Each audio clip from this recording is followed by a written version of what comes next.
in chapter 7 of Acts in the Injiil, in the Bible.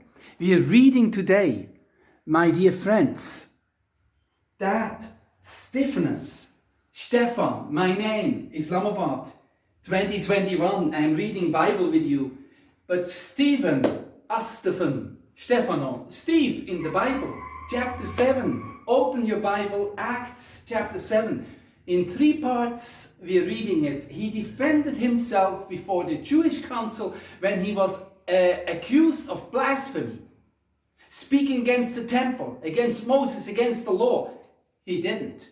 But he's defending not himself, my dear friends, but he is defending Ibrahim, Moses, Musa, and Dawood, who lived hundreds of years back in the Old Testament. So all of chapter 7, today, verse 1 to verse 16, we are reading Stephen defending not himself, but the God of Abraham, the God of Moses, and the God of David. He starts with the story and then he goes into the time when the Israelites were slaves in Egypt, which was just about 1,500 years prior to where Stephen in Jerusalem, AD 33 in spring, laid down his life because of his accusers. The high priest questioned Stephen, verse 1, read with me. Is that these people are saying true? He asked. Brothers and sisters, listen to me, Stephen replied. The God of glory appeared to our father Abraham. That time, Abraham was still in Mesopotamia, which is today's Iraq. He had not yet begun living in Haran. Leave your country and your people, God said. Go to the land I will show you. Just like God has shown me, leave your country, Switzerland. Go to the land I will show you, Pakistan, the land of the pure. Abraham obeyed. He left the land of Babylonia, which is today's Iraq. He settled in Haran. After his father died, God sent Abraham to this land where you are now living. God didn't give him any property there. Look, here is where Israel lives now at the time of Jesus.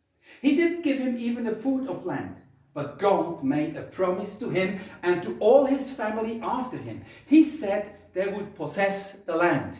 This is the land of Israel, Palestine. It's not the Palestinians. It's the people of Israel, Ban Israel, according to Torah and the Zabur and the Injiil. All tell the land belongs to Israel.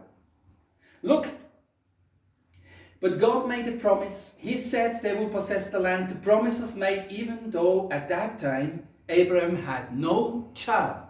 He was childless. Can you imagine? Verse 6, chapter 7, Acts, verse 6, read with me. Here is what God said to them. Your father after you will be strangers in a country that is not their own. They will be slaves and they will be treated badly for 400 years. You remember 400 years slavery in Egypt. The people of Israel were slaves, working for the Egyptians. But I will punish the nation that makes them slaves, God said. After that, they will leave that country and worship here. He's talking about Canaan. He's talking about Israel. About today's Palestine. Look. Verse 8. The Lord made a covenant with Abraham. God told him that circumcision would show who the members of the covenant were. You know about circumcision? It goes all the way back to Abraham. Circumcision is not commanded in the Injiil in the New Testament for Jesus followers. Muslims circumcise, although it's not in the Quran. But they follow the tradition of the Jews, partly. But let's see. He circumcised Isaac 8 days after he was born. First time Isaac was circumcised. The second patriarch, Isaac, Hazrat Isaac, he was circumcised. Later, Isaac became Jacob's father. Jacob, okay, he was circumcised. Jacob had 12 sons, the 12 tribes of Israel, Ban Israel. So, and they became the founders of the 12 tribes. Verse 9, Jacob's sons were jealous of their brother Joseph, Yusuf. Okay, Hazrat Yusuf is mentioned here. So they sold him as a slave. Again, they put him into slavery, even though they were slaves themselves. They forgot it. He was taken to Egypt, but God was with him. Verse 10, he saved Joseph from all his troubles. God made Joseph wise. He helped him to become the friend of Pharaoh. Look, the king of Egypt. So Pharaoh made Joseph ruler over Egypt and his whole palace. There was not enough food for Egypt and Canaan. This brought great suffering. Jacob and his sons couldn't find any food. So what did they do? They remembered, let's go to Egypt. Look. So Pharaoh made Joseph ruler. There was not enough food, but Jacob heard that there was grain in Egypt. So he sent his sons on their first visit. On their second visit, verse 30, Joseph told his brothers who he was. Pharaoh learned about Joseph's family. Now they tell the family story. Now, after this, verse 14, Joseph sent for his family, father Jacob and his whole family. The total number of people was 75. Then Jacob went down to Egypt. Here he and his family died. Verse 16, some of their bodies were brought back to Shechem. They were placed in a tomb Abraham had bought. He had purchased it from Hamor's sons at Shechem for a certain amount of money. So here we stop today.